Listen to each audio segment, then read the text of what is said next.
All right. Very good afternoon, everybody. Let me just see if we're online yet or not. Give me a moment as I review if we're online or not. Just a minute. So yeah, in the meantime, I would like to welcome you to today's class. Today we're going to be talking about modifiers.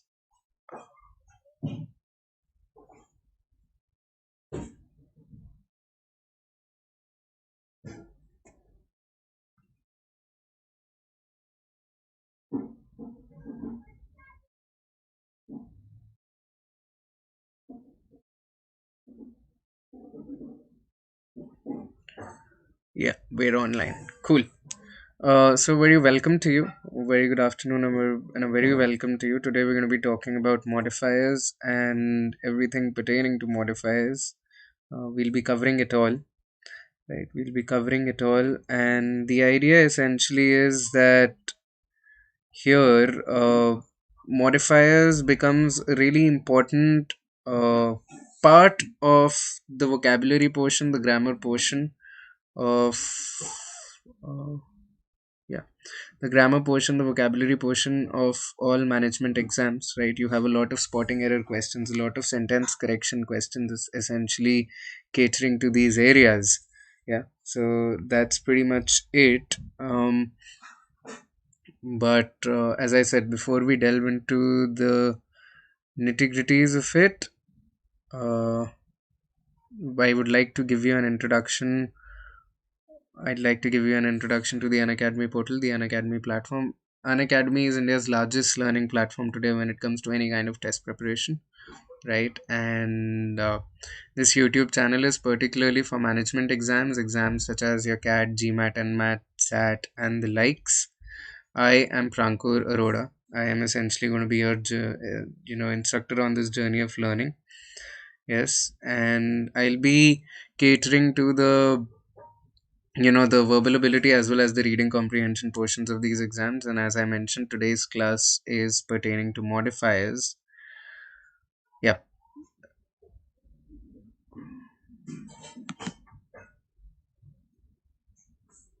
So there are quite a lot of features that add to the Unacademy advantage. Features such as giving you access to daily live classes, right? On the platform, there are quite a lot of features and tools that add to the pedagogy, right? You've got the chat box wherein you can have all kinds of real time interaction, be it asking your questions, clearing your doubts, or sparking off a discussion. We regularly conduct tests and quizzes as well, and the idea of these tests and quizzes is to help you develop perspective about your learning journey, to help you understand where you are versus where you want to be, right? And with one subscription you get unlimited access to it all, and this access includes all the structured courses on the platform, right? All of the courses on the platform which are audited and prepared by subject matter experts, right? You can start learning from all of our top educators. These are some of our top educators for free before deciding whether you want to enroll into the batches and the courses or not. New batches, new courses, they keep on going live. Language is never a barrier either. We've got educators teaching in vernacular languages as well, right? And we've got this live poll feature on the platform, which works amazingly well, right? It happens in real time. Everything is real time, right? The essentially you're competing for a place on the leaderboard, right? And the leaderboard is broadcast to anybody and everybody who's partaking in that class, right? Plus, once you subscribe, you can download all the class notes in the form of PDFs, right? With or without educator annotations, that's totally up to you. And these are the various subscription models. You can clearly see that as the time period goes up, the cost per month goes down dramatically. Plus, if you use my name Prankur, you will get an extra 10% off on any of the subscriptions that you go for. Having said that, let's talk about modifiers now, right? We're here to talk about modifiers. Now, the first thing that we really want to understand is what really are modifiers, right? What are modifiers all about? Right? What are modifiers all about? Now, the idea here is that modifiers are words or phrases or clauses that essentially provide you with further description in sentences, right? Modifiers are words or phrases or clauses that provide you with further description in sentences, right? They help to add more meaning, they help to add more description to a sentence, and they help to essentially bring it alive.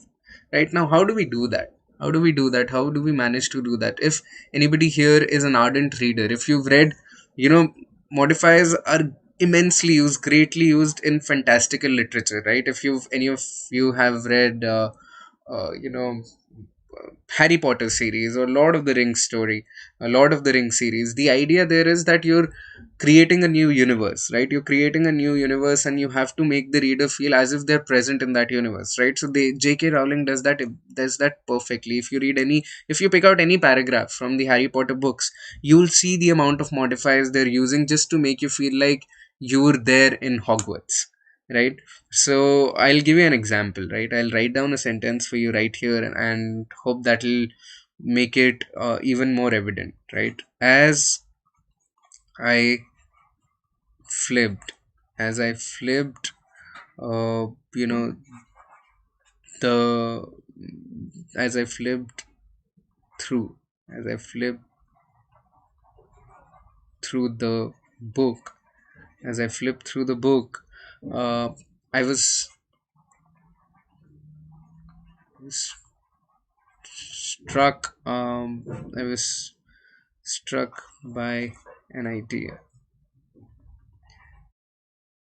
right? So when you look at the sentence, right, I was struck by an idea, this portion of the sentence in itself is very, very complete, right? This portion is very, very complete. I was struck by an idea, this is a complete grammatically sound sentence in itself.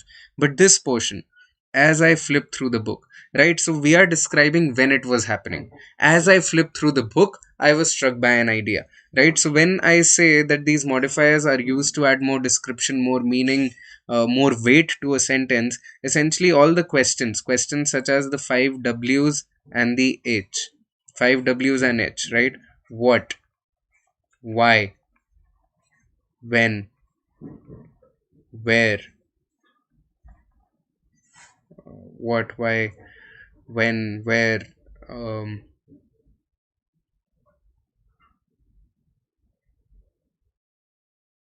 how, right? What, why, when, where, how. If you get answer to any of these questions, right, the answer to any of these questions would most likely be the modifier in your sentence. That is the idea, right? When I say they are used to add additional information on top of the sentence, as I said, I was struck by an idea is perfectly complete sentence in itself. But if you look at the first part, as I flip through the book, it is inserted on top of it, right? It is not really tampering with the grammatical structure of the sentence per se. It is inserted on top of the base construction of the sentence. I was struck by an idea is a complete sentence in itself, but as I flip through the book is inserted on top of it, right? It is inserted on top of it.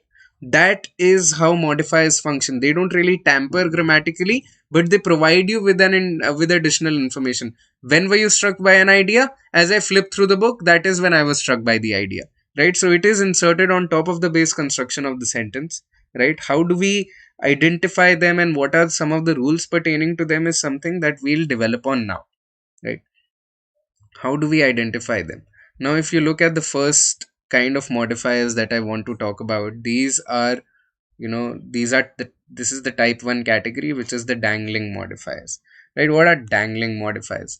Now, in some sentences, what happens is, there's a modifier, but the target is missing, right? There's a modifier, but your target is missing, right? How is the target missing? For example, when you look at this sentence, right, read this sentence: desiring some fame at school, a lot of time was invested in extracurricular activities. Desiring some fame at school, a lot of time was invested in extracurricular activities, right? Now, it says that you try to convert modifier into a question. Who is desiring some fame at school? Right? Who is desiring some fame at school? Probably the author. Or perhaps I was desiring some fame at school. Right? So, how do you rectify this? How do you rectify this sentence? Uh, I'll say desiring some fame at school. Desiring some fame at school. I invested a lot of time. I invested a lot of time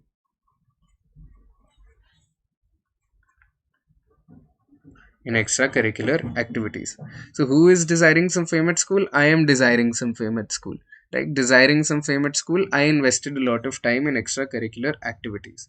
Now understand, guys, understand that when it comes to dangling modifiers, the basic construction is this: sentence 1 comma sentence 2, right? And here sentence 2 is a complete sentence in itself more often than not, but sentence 1 is the modifier. Sentence 1 is the modifier, it is the one which is incomplete, right? And what is it modifying? The noun or the noun phrase that this sentence 1 is hinting at or is modifying should come right after the comma here, right after the comma in sentence 2. That is the ask. That is the ask when it comes to dangling modifiers. I'll give you another example, right? I'll give you another example. Angry, angry, the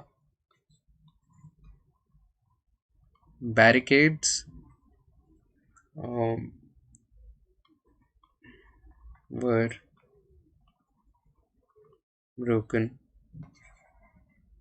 through. Right, now you've got to ask yourself, you've got to ask yourself, who is angry, right? Who is angry? Who is angry, right? That idea, right? That noun or the noun phrase should come right after the comma here. Angry, perhaps the crowd or the mob broke through the barricades. That is how you rectify the sentence. So I'll come at it again. Whenever you're talking about dangling modifiers, the target is kind of absent. The target is kind of absent from the sentence, and you have to make sure that you're inserting that target, that noun or that noun phrase, right after the comma in sentence 2. Right? So this is the first type of modifier error that you'll most likely come across in your exams. The second kind of error that you're likely to come across is the error of the misplaced modifiers. Right? The second one that you're most likely to come across is the error of the misplaced modifiers. Right? Now, in some sentences, the modifier is placed too far from the word that it should be describing. Right? Now, this results in what we call the error of the misplaced modifier. Right? So you have to make sure that the modifier is placed nearest to the word that it modifies. Right? That is how you rectify, that is how you solve the error of the misplaced modifiers. You've got to make sure that it is placed right next to the word that it modifies. For example, the director, right? I'll change the color of the pen. Yeah, the director who failed to be punctual at the set fired the actor. Right? What am I saying? I'm saying the director who failed, to be punctual at the set fired the actor. Now, when you come to think of it, who failed to be punctual, right? We know for a fact that the actor failed to be punctual. Plus, if you look at the power dynamics at a film production unit, the director sits on top, right? So the actor cannot fire the director. It is always the other way around. The director will fire the actor. That is the power dynamics. Might not be the case of might not be the case when it comes to the likes of say Salman Khan, but that is besides the point, right? Uh, the director fires the actor and the actor failed to be punctual at the set, right? So this modifier, now the base construction of the sentence, the basic sentence here is the director fired the actor. That is your base construction, right? That is your basic level of sentence. But when you come to think of it, this entire modifier phrase, who failed to be punctual at the set, should be placed next to the actor, right? Because the actor failed to be punctual. Abhi sentence ko padh ke lag raha hai director failed to be punctual, which does not make sense, right? So how do you rectify it? The director fired the actor who failed to be punctual at the set. So this, we pick this and we drop it next to actor. We pick the entire modifier and we drop it next to the actor. As I've been saying time and again, modifiers are always inserted on top of the base construction of the sentence, right? They don't really tamper with the sentence per se. It is always inserted on top of your basic level of sentence. Your subject and the verb are in very much agreement otherwise as well.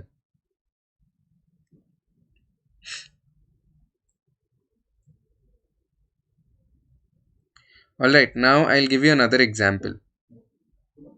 Right, just give me a moment.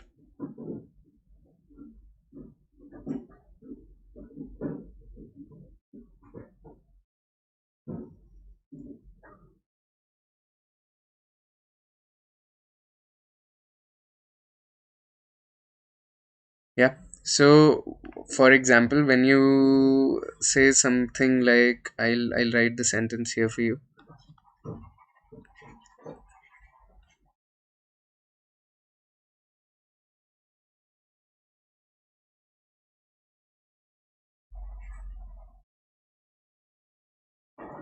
Competing in Rio Olympics, we eagerly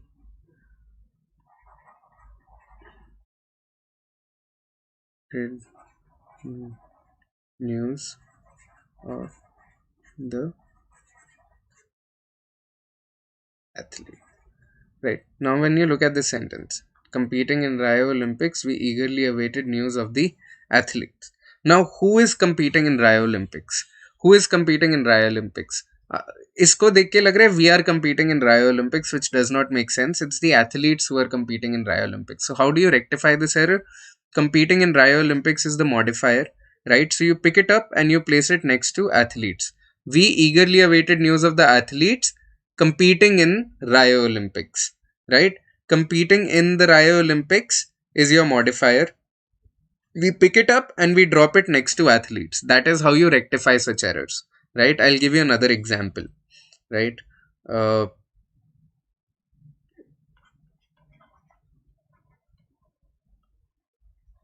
the manager uh, who failed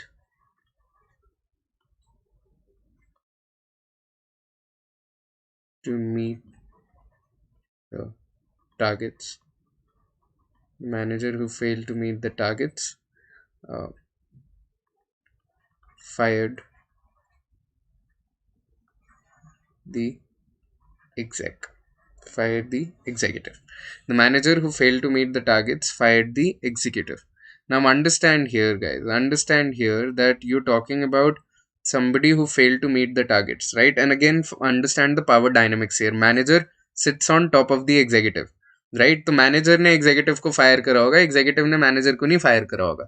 So who failed to be meet the targets? Obviously, the executive failed to meet the targets. So we pick this entire modifier phrase and we put it next to executive. So the manager fired the executive who failed to meet the targets. This is how it functions. This is how it happens, right? Now let's look at a few sentences, right? Let's look at a few sentences.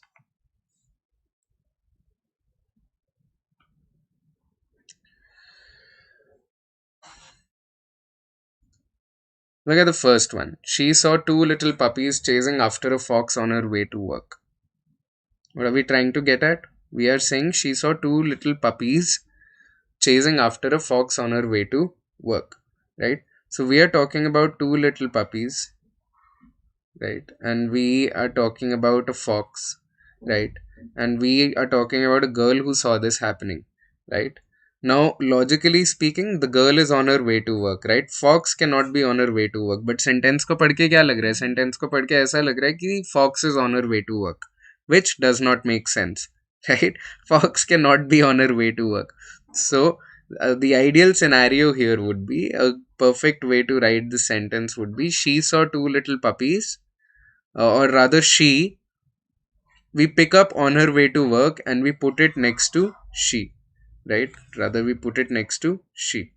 So she, on her way to work, saw two little puppies chasing after a fox. Fox was not on her way to work, she was on her way to work, right? So this was a case of misplaced modifiers.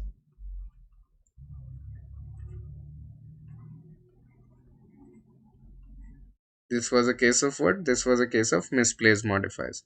Now let's look at another sentence. Right? Let's look at another sentence. Driving all day around the desert, the town hidden in the countryside was reached around midnight. Try and figure out whether this is the case of a misplaced modifier or, perhaps a dangling modifier. Try and figure that out.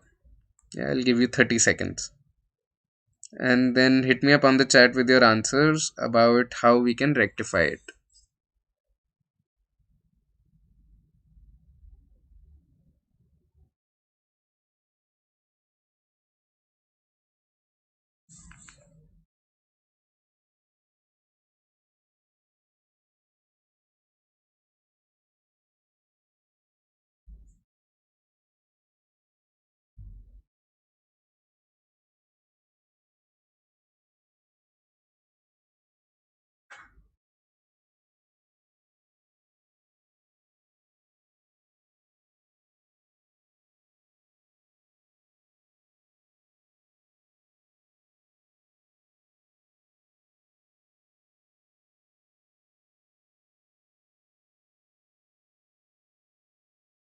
Okay. Now look at this. Driving all day around the desert, the town hidden in the countryside was reached around midnight, right? Now driving all day around the desert is your modifier. Convert it into a question. Who is driving all day around the desert? Right? Who is driving all day around the desert? Obviously, we are driving all the day around the desert. So how do you rectify it? Driving all day around the desert, we uh, reached the town hidden in the countryside around midnight, right? So we reached, wait a minute,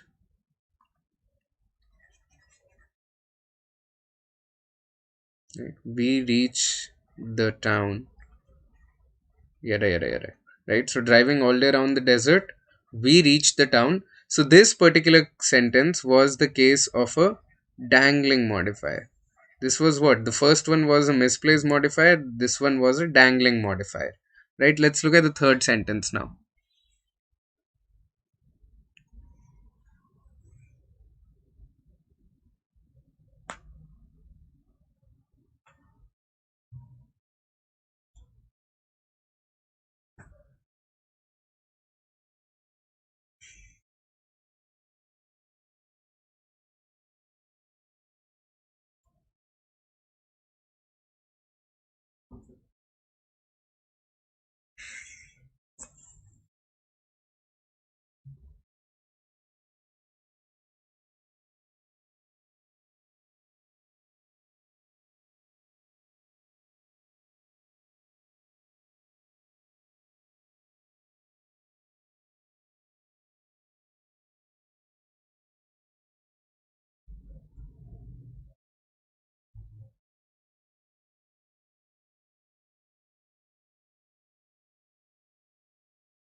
Huh. Sir, what was it? Hi Harsh, welcome to the class. So what we are trying to do is these are modifier error questions, right? These are modifier error questions, right? And we are trying to figure out whether how we can solve them, or what is the error and how we can rectify the error. For example, if you look at the first couple of sentences, she saw two little puppies chasing after a fox on her way to work. Right? Sentence को देख के ऐसा लग रहा है that fox was on her way to work, whereas this entire modifier on her way to work should be placed next to she. That she on her way to work saw two little puppies chasing after a fox. Right? So this was the case of a misplaced modifier. When you look at the second sentence, driving all day around the desert, the town hidden in the country was reached around midnight. This is the modifier, right? Who was driving all day around the desert, right? That noun or noun phrase is missing here. So perhaps this was the case of a dangling modifier. How we are rectifying it? Driving all day around the desert, we reached the town hidden in the countryside around midnight, right? Similarly, we have the third sentence which says Amazon sold the mobile phone to the customer with the accidental insurance contract. What is the error here and how will we solve that error? How will we rectify that error?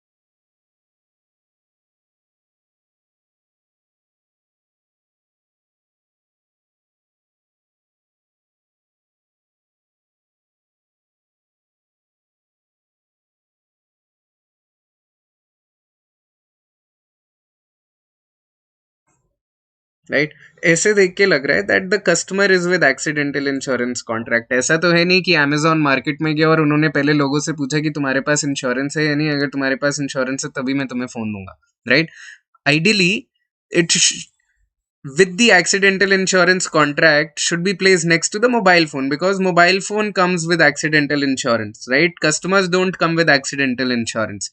So Amazon sold the mobile phone with the accidental insurance contract, right? It should be placed here. This entire modifier should come right after the mobile phone. So Amazon sold the mobile phone with the accidental insurance contract to the customer. So again, this is the case of what? This is the case of misplaced modifiers,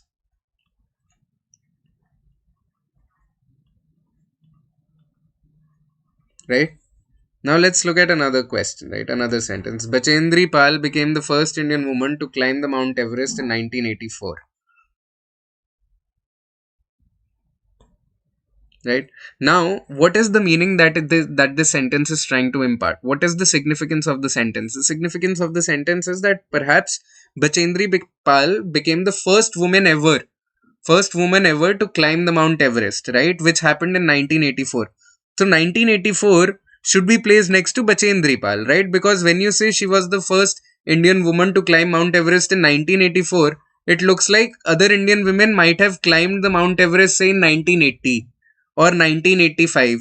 But 1984 mein she was the first one. But that is not the case, right? The meaning of the sentence is that Bachendri Pal was the first Indian woman ever to climb the Mount Everest. And this thing happened in 1984, right? So in 1984 should be placed next to Bachendri Pal, right? It should be placed next to Bachendri Pal, either after Bachendri Pal or perhaps before Bachendri Pal, right? That in 1984, Bachendri Pal became the first Indian woman to climb Mount Everest. Yeah, Pal in 1984. Exactly.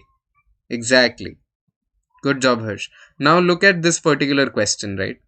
So we have three sentences. Out of the three, you have to tell me which one is correct.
The third one, wanting to avoid plastic waste, the cafe supplied the customer drinks in bamboo cups. Exactly. Yeah. Good job. Good job, Harsh. No, not two. Customers, see, understand in bamboo cups, right? Customers are not in bamboo cups. Drinks are in bamboo cups. Customer bamboo cups में थोड़ी बैठे होंगे that you will go and supply drinks to them, right? So wanting to avoid plastic waste. Who is wanting to avoid plastic waste? Right? You convert the modifier into a question. Who is wanting to avoid plastic waste? The cafe, right? So therefore we eliminate option one. Customers नहीं avoid करना चाहते, cafe avoid करना चाहता है.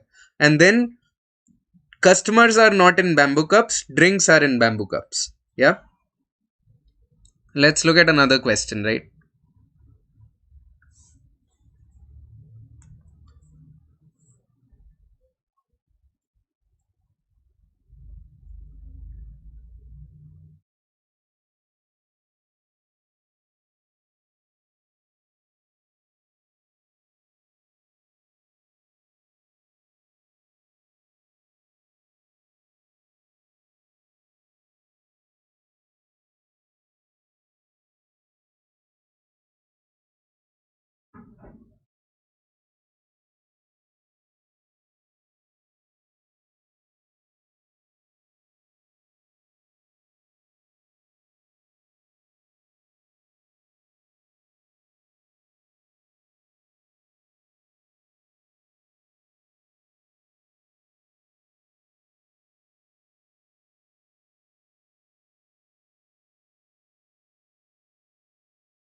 D. Cycling to work every day increases the core strength of Himanshu's legs. Yes, exactly. Well done. The first one, cycling to work every day. Who cycles to work every day? Himanshu, right? Himanshu's legs don't cycle, Himanshu cycles. So this is incorrect. Dangling modifier. In parts B and C, Himanshu's legs increase their core strength cycling to work every day. So this is a case of misplaced modifier, and even C is the case of a misplaced modifier, that the core strength increases cycling to work every day, right? So increases should be next to core strength or Himanshu's legs for that matter, right? Good job, Harsh. Now solve this one.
What do you think, Harsh?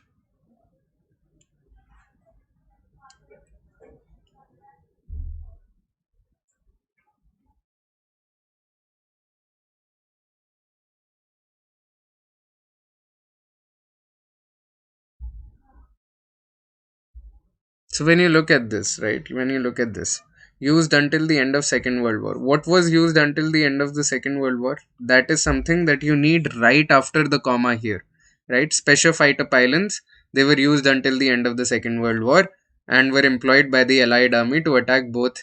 Well done, well done. A is the correct answer. B is incorrect. Why? Because special fighter pylons did not employ Allied army. Allied army employed special fighter planes. So this is an incorrect verb usage. C, Allied army was not used until the end of the Second World War. Planes were, right? So we eliminate C because this is a dangling modifier. And when it comes to D, have been employed, से क्या लगता है? Have been employed means that it started in the past and it is continuing to the present. That is not the case. We need were employed. We need simple past tense because that started in the past and it ended in the past, right? Well done, Harsh. Let's look at another question.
I think, Harsh, you've gotten it right.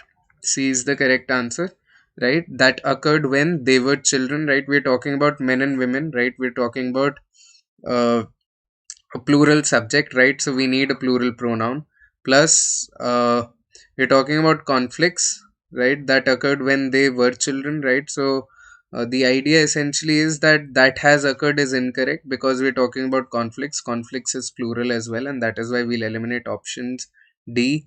Uh, A and B eliminated. B eliminated because again we're talking about men and women, so we cannot use a singular reference to that. Yeah. So good job, Harsh. Well done. How about this one? This is a slightly tougher question, right? Now we are moving to a hard category of questions.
Okay, Harsh says B before its independence. Now understand, Harsh, that whose independence are we talking about?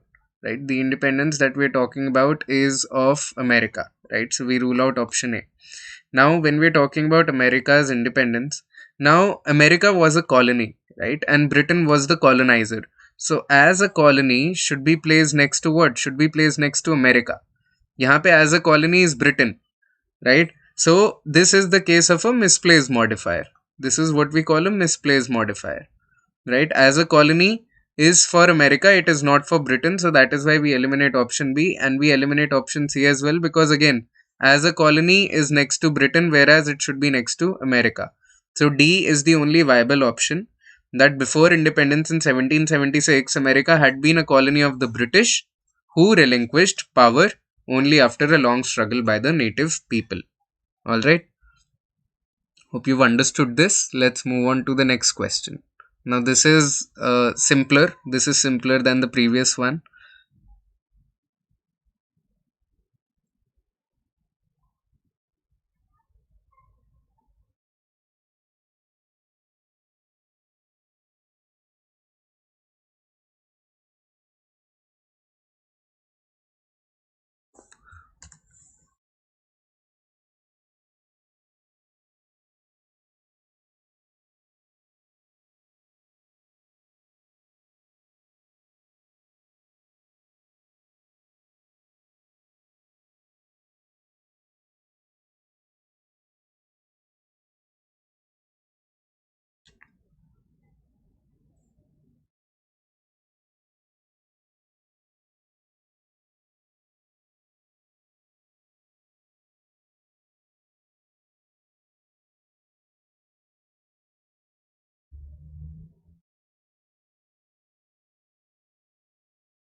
Okay, Harsh. Although covered in water. Again, turn the modifier into a question, right? What is covered in water? What is covered in water, right? When we are talking about this, although covered in water, what is covered in water? The tracks are covered in water. Railway officials are not, right? Railway officials are not. Plus, track conditions are also not covered in water. We know tracks are covered in water. Although covered in water, the tracks were in acceptable condition during the time of arrival, according to railway officials.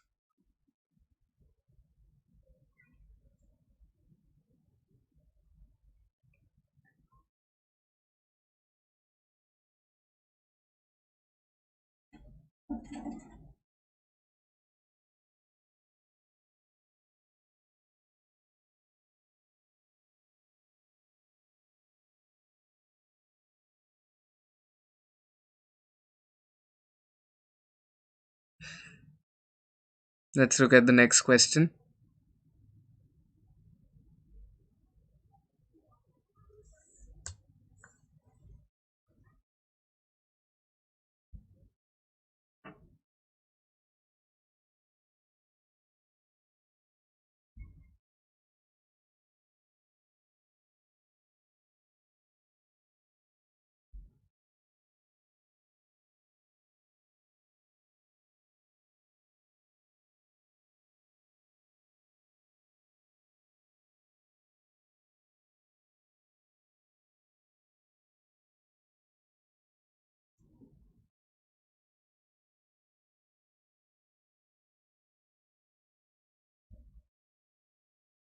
All right.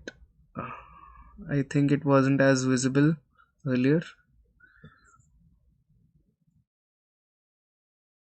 Hope this helps.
E. All right.